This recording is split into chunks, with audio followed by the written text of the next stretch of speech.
Good afternoon. How are you? Really excited to be back here again. So yesterday, we talked about some fairly big ideas and some big concepts. We're going to unpack them further. For those of you guys who weren't here yesterday, first off, what were you thinking? Second of all, what we talked about yesterday were flow states. Now, these are states of optimal performance, states where we perform our best and we feel our best. In yesterday's talk is kind of an exemplar of them. I held up action and adventure sport athletes who have become some of the best flow hackers on earth, primarily because they function in a very high consequence environment. And for these athletes, it's very often flow or die. But let's not kid ourselves. For knowledge workers, for creatives, for many of the people in this room, the stakes are equally high. So for the next 30 minutes, 40 minutes, what we'd like to do is unpack this idea of flow and move it kind of out of the action and adventure sport arena and into our everyday lives. To make that happen, Jamie,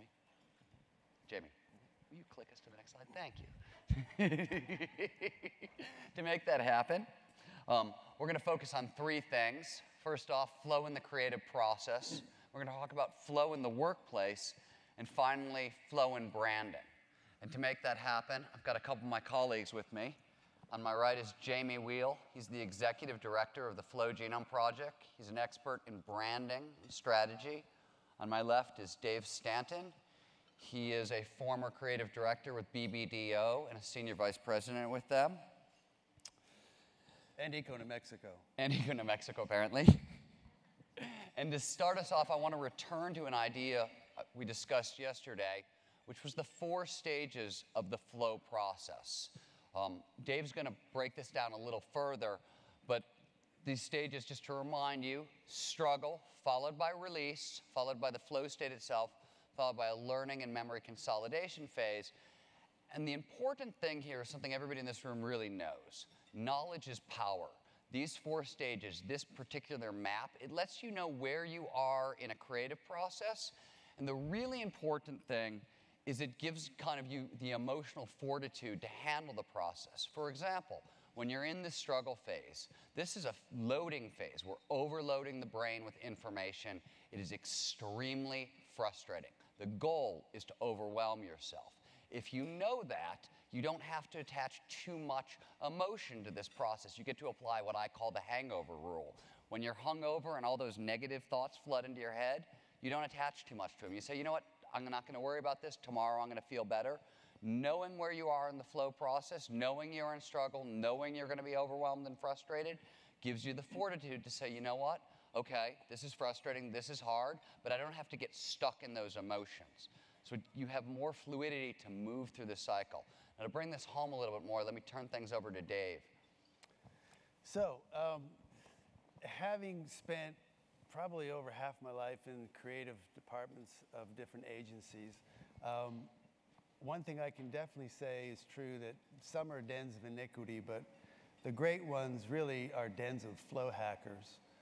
Being in the advertising game, we are flow hackers already. And to give you a bit of context, I sort of skip back to the 60s when, and I know I'm telling you a quick bit of history just to give context that you already know, but when Doyle Dane and those guys in the 60s got tired of shouting, you know, product attributes like cleans like a white tornado to, you know, the masses as if they were sheep, and said, you know what, people are smart. Let's find a new way to explore creativity. So they came up with the idea of art directors and writers working together, concepting.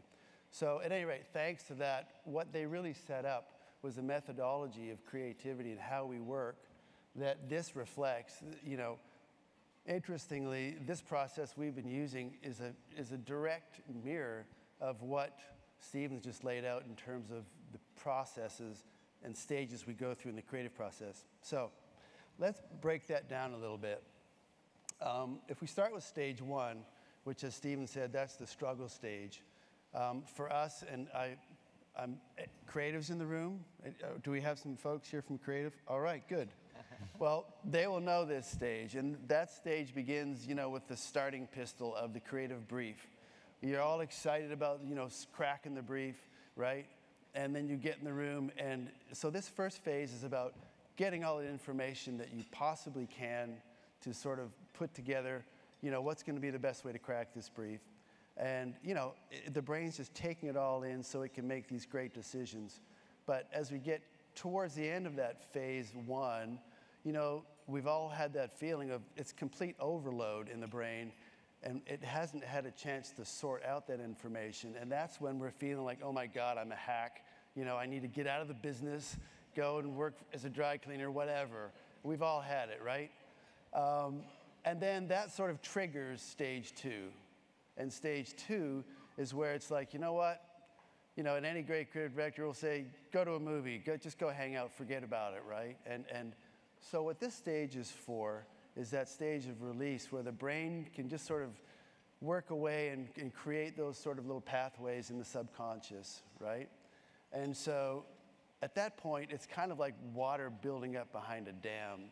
There's this energy that at some point it's got to release, and it has its own schedule.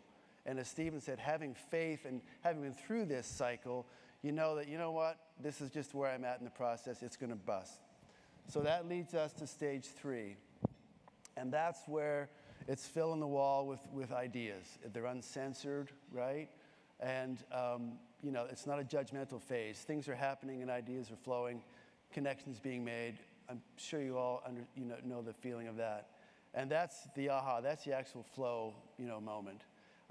And then, after that's spent, and as Jamie's going to reference in a little bit, it's a big toll on the body and mind and all that neurochemistry going on that, we don't know about, but we just know we're beat. So the recovery phase is that fourth phase where you come back the next day and you visit the room or the hallway that's just got, all the ideas up on the wall. And that's where you kind of flip to left brain. And that's where you look and you're able to see, well, is that going to work? Is that one too wild?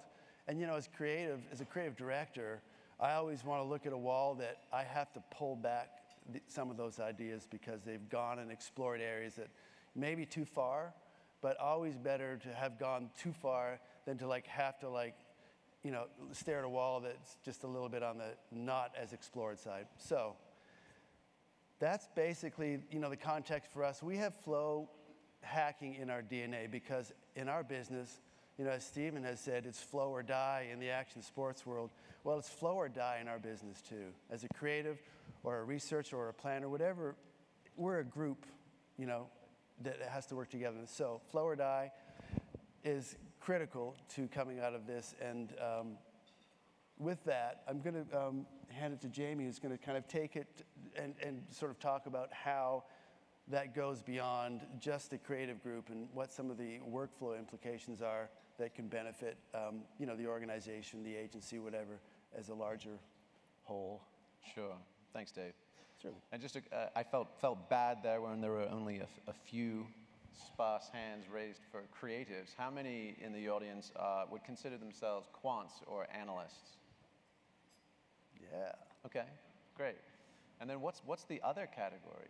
What maybe it's just into your tiramisu. So just want to, first of all, bring the analytics, bring some of the more left brain folks into this conversation, because if it was just about data, if it was just about zeros and ones, the Google search bar would have put us all out of business a long time ago. And that this process of confronting large sets of information and then being able to synthesize, distill, integrate, and ideally innovate with it, I would just want to sort of give all of us permission in this room to see this as part of our world as well. And while most of us have found our own personal, private, and occasionally in high-performing teams, collective ways to trip into this, there is actually another set of skills: environment design, culture, architecture. How can we create the conditions that make this more likely? And I want to just tell you a quick aside story. Way back in the day, in ancient Japan, there was a Zen student, and he was sitting with his master, and his master was kind of giving one of his evening talks. And he finally said something he'd never said before. He said, enlightenment, it's an accident. And this student, he sat there for a moment, and he sat there and his brow furrowed, and then finally he snapped. And he stood up and he said, "Son of a bitch, you mean for the last 20 years you've had me chopping wood, carrying water, and for 8 hours a day sitting on this meditation cushion, and you tell me this is an accident? Why, master, why?" And the master looks at him and smiles. He says, to make you more accident prone. So what does it take to make us more flow prone? What does it take for us to create environments that support and encourage those states of optimum performance rather than dragging us in the opposite direction? And as Stephen mentioned yesterday, Dr. Mihai Csikszentmihalyi from the University of Chicago, the most impossible name in the world to pronounce, and the godfather of flow studies, he didn't just limit it to peak achievers. And in fact, as recently as last year in the New York Times, published an article on flow in the workplace. And something that he came up with was really rather fascinating. Pretty much everything we're doing these days in office environments is contraindicated for supporting and encouraging flow states in our knowledge workers, not the least of which is the open door, open cubicle policies that a lot of sort of hip and progressive companies love to espouse and pretty much is now the default norm. The other things, as far as digital leashes, where every time our phone pings, we get that little dopamine reward, just like a rat tapping a buzzer, like, oh goody, what's in my inbox, what's next? And we get interrupted. We multitask, and as many of you have seen, right, you're better off being drunk or high than multitasking as far as cognitive competence. And while clearly very few bosses would encourage the latter, most of us tacitly or explicitly endorse the former. The more things we're juggling, the more productive we are. And so when Csikszentmihalyi looked for cultural institutions that had proven and validated traditions of promoting peak performance, he actually had to dial it all the way back to the Montessori method of education. And what he came up with and realized there was that Montessori environments, number one, were explicitly designed around this. There wasn't accidental or incidental. The environment of a Montessori space was deliberately designed to focus calm and concentration, and all the materials and all the tools that the children engaged with were specifically focused on that. Not the least of which was what is the cornerstone of Montessori education, which is the 3-hour work cycle, which is a period of uninterrupted, deep, individual or small group concentration. And that's what Csikszentmihalyi also found in the offices and workplaces. And in fact, Steve Jobs was sort of an intuitive master of this, and it's even reflected in Apple's headquarter design, where there's the atriums and there are the bathrooms, and there's that deliberate cross-pollination. And rather than having open floor plans where everybody is up in each other's business at all times and uninterrupted periods of focus are measured in minutes, not hours, the ideal state is to have doors that shut, to be able to let people drill deeply into hard problems for a sustained period. Balanced, on the other hand, with serendipitous cross-pollination, right? The water cooler effect. And when Csikszentmihalyi unpacked Montessori and the preschool experience, we realized there's pretty much no change from when we're 5 to when we're 45. And in fact, some of the secrets to making ourselves more flow-prone in our workplaces come down to the old basics. Snacks, recess, playtime, right? Saying we're sorry or being accountable in the moment.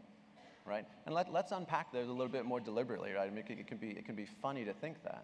But how many of us eat 5 small meals a day rather than 3 and then go into a food coma after lunch?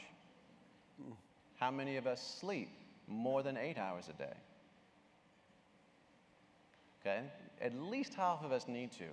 How many of us end up getting less than 6 quite often? Okay? There are studies that show that traffic accidents go through the roof in the week after daylight savings, simply because of that loss of an hour of sleep. And when Dave was just talking about that struggle, integration, information, flow state, integration phase, we do more than half of our learning when we're actually horizontal and napping. Winston Churchill, tons of other high performers took power naps as ways to maintain peak performance, and yet most of us are chronically underfed, under-rested, under-exercised, and yet we're trying to harness those states that Stephen pointed out yesterday required some of the most expensive chemicals in our brains to produce and require the most energy possible for us to use. Now, an example, do we have some folks from P&G in the room? I think we're going to reference you guys twice today. Is there anyone here? Yeah, okay. About 10, 15 years ago, A.G. Lafley, who was obviously one of the more iconic CEOs stewarding the brand, engaged in a program of high performance with his top executives, and it became one known as energy and attention management. And for anybody that's interested, there's a phenomenal article in the Harvard Business Review called The Corporate Athlete, and it basically advocates that, look, we're not just brains on sticks. If we want to perform at our best, at the very least, we should be training our physical games as much as natural athletes train their mental ones. And Stephen, you can just give us another couple of examples of where this has really come to life in a few organizations that don't just see it as peripheral and don't just see it as a program, but actually have built their entire cultures and offerings as brands around it. So one great example of this is Patagonia with Yvon Chouinard. Now, obviously, Yvon Chouinard, or for those of you who don't know, his background was as a surfer, as a mountaineer, as a rock climber. So he had familiarity with these states from his action sports world. But one of the things about flow states, and we talked about this yesterday, is they're autotelic. They're extremely, extremely motivating. Autotelic means an end in itself. So when something is autotelic, we will seek it out for the sheer sake of doing it. Simple way to put this is nobody has to get a skier out of bed at 5 o'clock in the morning on a powder day. They get themselves up. So Yvon Chouinard has a corporate philosophy at Patagonia built around flow states, and at the center of it is his let my people go surfing policy. The idea is quite simply Patagonia is an Oxnard. It's built right on the coast, and when the waves are up, it doesn't matter what deadlines you're under or what you have to do, you can go surfing. Now, this may seem a little frivolous, but not only does it keep his employees more happy and it allows them to play a little more, it allows them to train their body, but the thing about flow states is they are not domain specific. So the more flow you have, the more flow you have. If you are going into the waves and getting into a flow state and then coming back to work in a cubicle on whatever it is that you're working on, you are much more likely to get into flow in the cubicle if you're getting into flow elsewhere. Another example, we talked earlier about the 4 stages of flow, that going surfing, taking time off, can drive you from the state of struggle into the state of flow. It can be a relaxation stage, but it can also help you lay down new neural nets. Flow is a skill, and the more times you get into flow, the easier it is for the brain to get back into flow. Different example of this was 3M's 15% rule. Back in the 40s, 3M started giving their employees 15% of their time to work on whatever they wanted. Why? Because curiosity, our own curiosity, is an autotelic driver. So things like the Post-it note came out of that work. A much more contemporary, more famous example is Google's 20% time, which, depending on who you talk to, is responsible for roughly 50% of all of Google's innovation.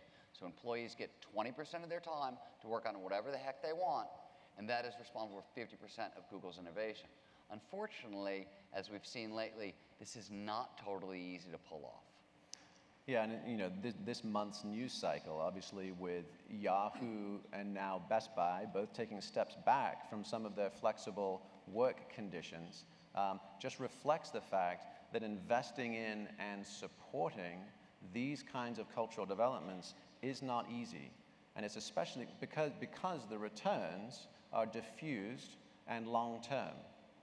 And when you're driven by a CFO with a sharp pencil, or quarterly earnings that are going through the floor, and snarky analysts, right, who want to second guess your decisions, these kinds of commitments become very hard to sustain if you don't have the evidence and the data. So, let's take a moment, and now we've been inside our organizations, thinking about what it's like to optimize our own performance and our own innovation. Now let's take that outside the doorstep and start thinking about how this might apply to our brands in the market and to our relationship with consumers. So Stephen yesterday, again, mentioned the psychologist Abraham Maslow, and he talked about his research on peak experiences, which then sort of became flow states. And those peak experiences are moments. They come and they go. But Maslow's equally well known for this pyramid, his hierarchy of needs, which rather than being a state, sort of reflects stages, more stable levels of development that humans move through. And they start out with the basics: food, clothing, shelter, survival. Then they go into belonging. Where's my tribe, my community? Then into esteem. How do I feel about myself? And ultimately and finally, to self-actualization. What is the highest and best version of myself that I can become? Now, in the years since Maslow first articulated this concept, it came under a lot of legitimate flack because it's not just the housewives of Marin that get to take a crack at self-actualization, right? It's not a linear lockstep progression. Rather, these needs are co-arising for all of us all the time.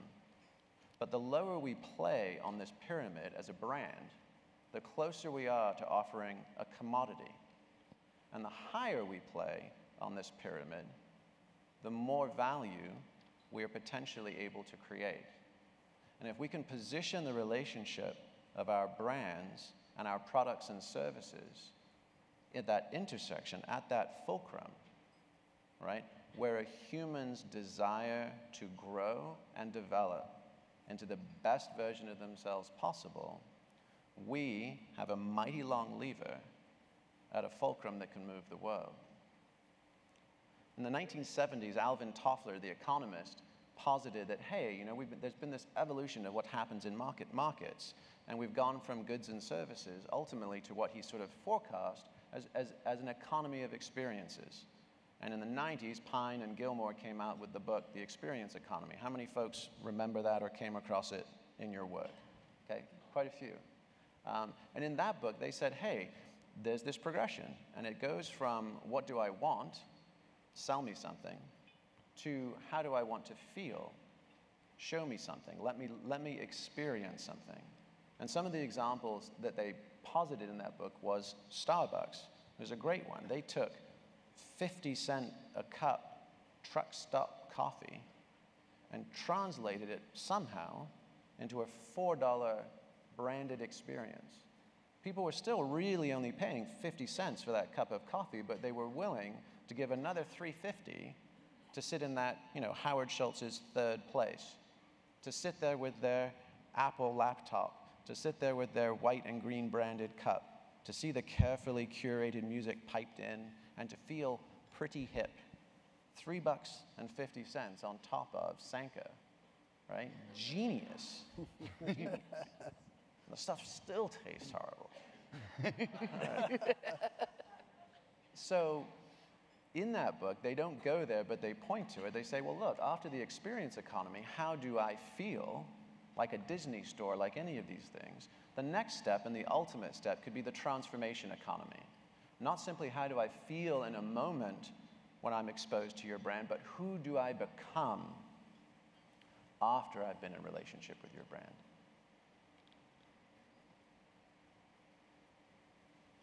So Dave, what I'd like you to do is take some time, given your experience in agencies, and give us a couple of examples of where that has worked, where you've seen that progression from commodity to experience and potentially beyond, and where that might not work.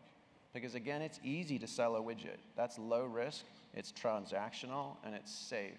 It becomes increasingly valuable and increasingly vulnerable to speak to something more in people. The return, as Starbucks has seen, is exponentially higher, but so is the backlash. So Dave, why don't you unpack some of your experiences for us? Sure. I'm going to use Singular as an example, as a piece of work that I was involved with from pretty much day one back in 2002 to actually working at GSD&M after the BBDO stint on the AT&T brand, where I actually got to transition it back to my former agency. I don't know what I was thinking there, but at any rate, the idea with Singular initially, to what Jamie's speaking about, is we started off on a platform that was really pretty high up in the hierarchy. I mean, it was, if you remember, it was the little orange guy, Jack, we called him. And, you know, we launched, you know, on the platform of what do you have to say? It was a complete self-expression platform from the get-go. And, you know, 450 million later, and a couple of years, it was a household name. But the point I'm making is that, you know, and the interesting part is that we sort of shot high right from the beginning to set that intention. And, but we were kind of locked in the reality of a commodity arc in the wireless tech, you know, environment that we were playing in with Verizon. You know, at that time, it was just rate plans and minutes. I'm sure you all remember just being hammered with, you know, and we still are. But that was like the main sort of playing field. So, but the interesting thing in the Singular story was, so we're playing at this commodity level, but we also have that aspirational structure and DNA. So when Apple, you know, wanted to partner with and get in the wireless space, they came to us, you know, being Singular.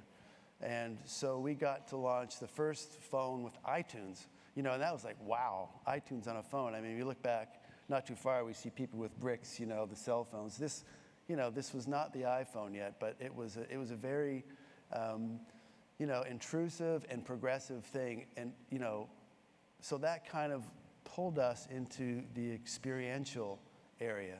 So now we were able to, with the work we were creating, add some theater, you know, as Jamie was talking about with Starbucks. It wasn't just about a rate plan anymore. It was about engaging with this thing that was, you know, capable of much more and I could relate to on an experiential level. So that led to, of course, with, you know, we were kind of on the train with Apple at this point, and there was a lot of good things that came to Singular from that. And at any rate, so when the iPhone, you know, came along, we got the exclusive on that and got to introduce that. So that took us really more to the transformational level. So at this point, you know, it really opened up in terms of what we were able to say and how we were able to message. And that was one that just kind of worked pretty well. But to give an idea perhaps of one that didn't work so well, from my own experience, I was working as a creative consultant and working on some Dell business, living in Austin at the time. And Dell wanted to, you know, Dell wanted to be Apple, but we know that, I mean, you know, you ordered your computer, it was all price point, and they'd box it up and send it. But at any rate, they'd come out with what they thought was the MacBook Air killer. And it was an amazing product. I mean, it was super thin and all of that kind of stuff. And so all that we could do, we did great creative for it, and strategically, you know, was the tough part because, you know, they could not walk the walk. You know, people were not buying that from Dell, even though it was an amazing product. It was the Adamo, and you know, the feature set was great. But so the takeaway from that was that, you know, you have to have that congruence and authenticity in the core, which we could do, you know, with AT&T and Apple. And in this case, you know, Dell just, you know, it was a flop. So that was one of those where all the working parts of it are correct, but, you know, people wouldn't buy it. So. And that seems like a contrast to your point, Stephen, about Patagonia, right? Where there was an authentic culture and then the brand extension and even the actual products express that in some way. It's alive and it's consistent. Mm-hmm. It sounds like with Dell that there was a bolt-on and there was a big spend, but it didn't go all the way down to the roots. And as such, strangely, consumers can smell that and there's blowback. True.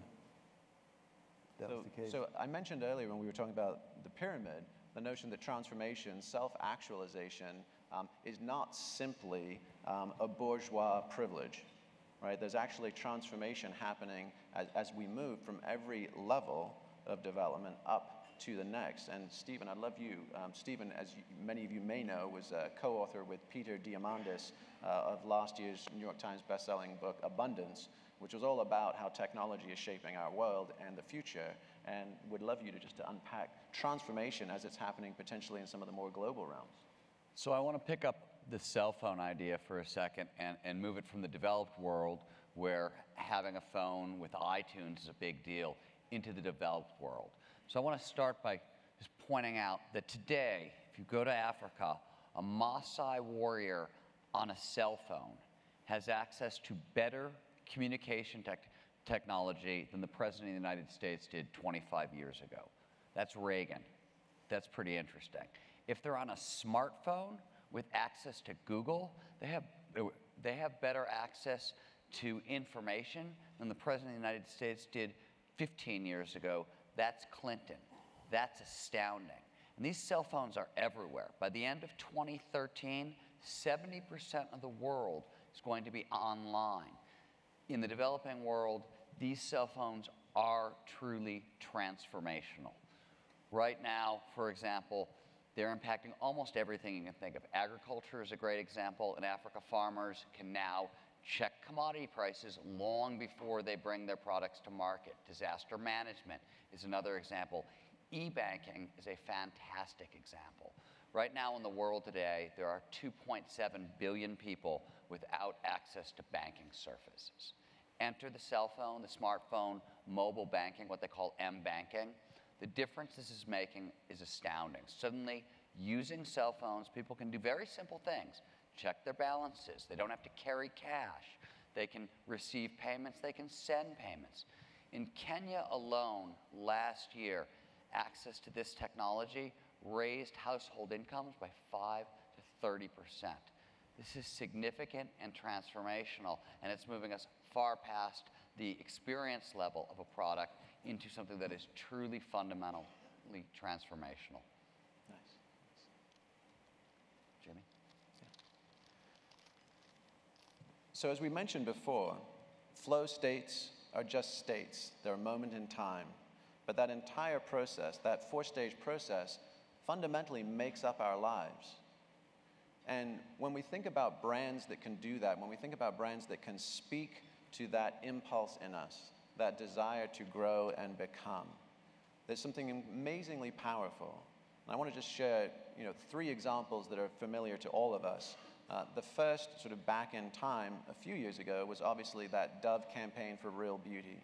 It won tons of awards, it had massive impact, and it fundamentally even began shaping the conversation well outside their brand, well outside their bars of soap, even to the point of, different nations passing rules on weight requirements for models. I mean, it was a profound cultural movement. And if we think about what was it doing, what was actually the structure underneath it, you could argue that it was providing a voice, it was providing an opportunity for women to radically rethink their relationship with themselves. Yesterday, Stephen mentioned that one of the factors of flow states is that loss of self, that loss of that inner critic.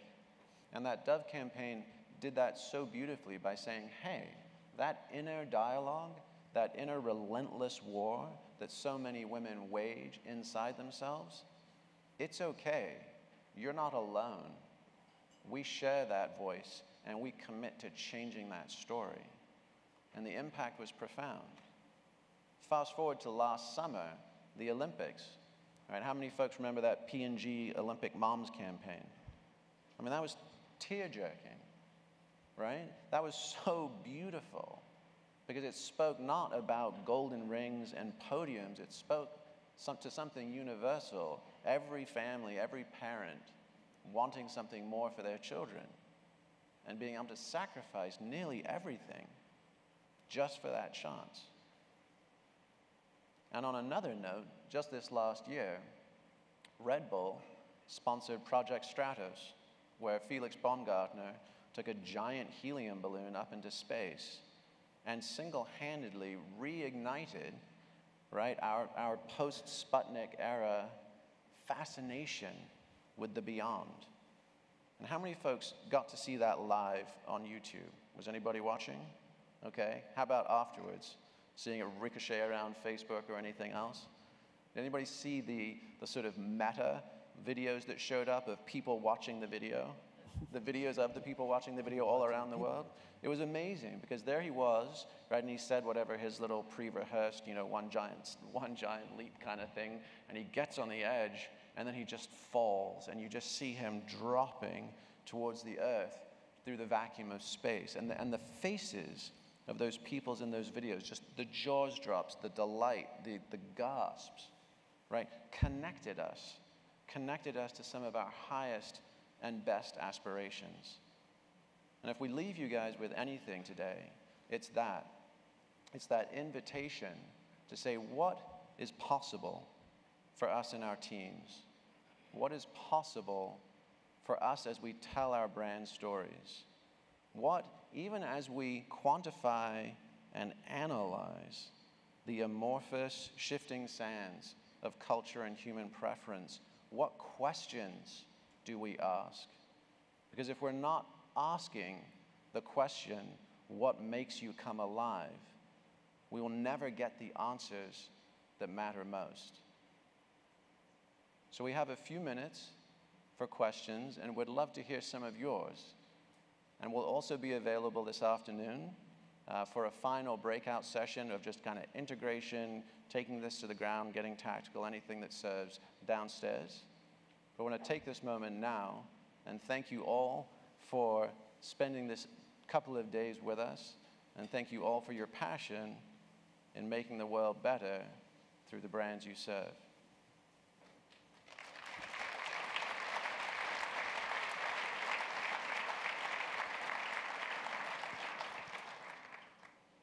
So yeah, there are mics in the audience, folks. Anybody that has anything they'd like to share, Feel free bring to it heckle on. us. Can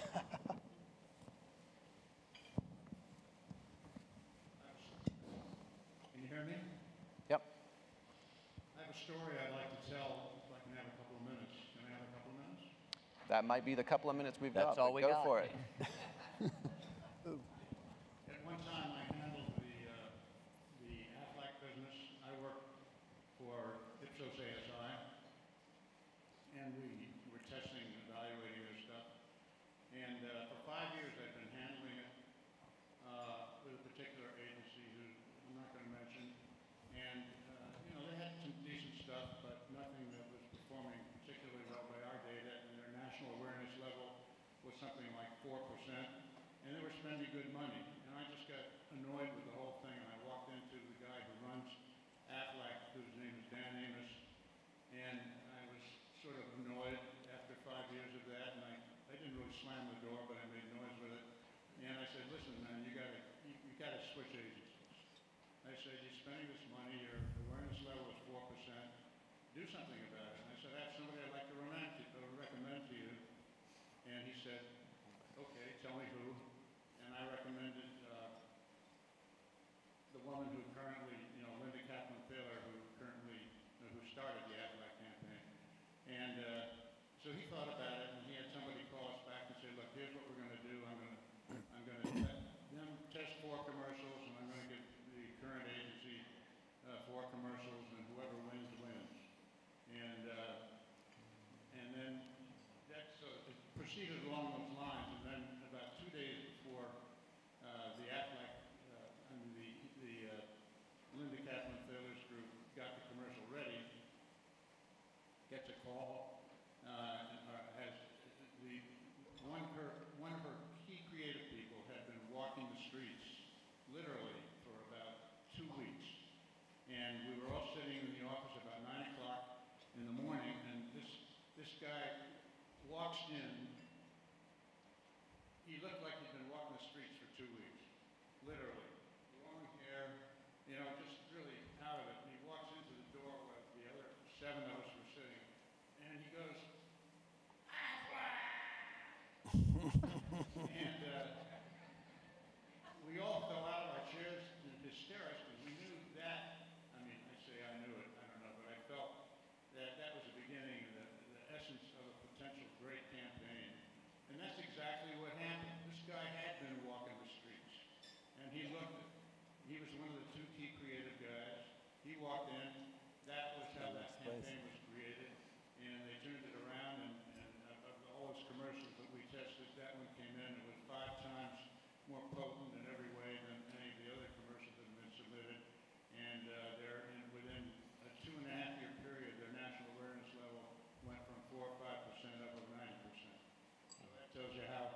seems to me like that's a flow experience that you, you know, you can plan on.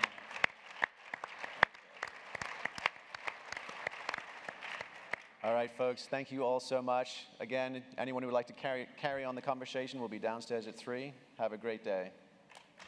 Thank you.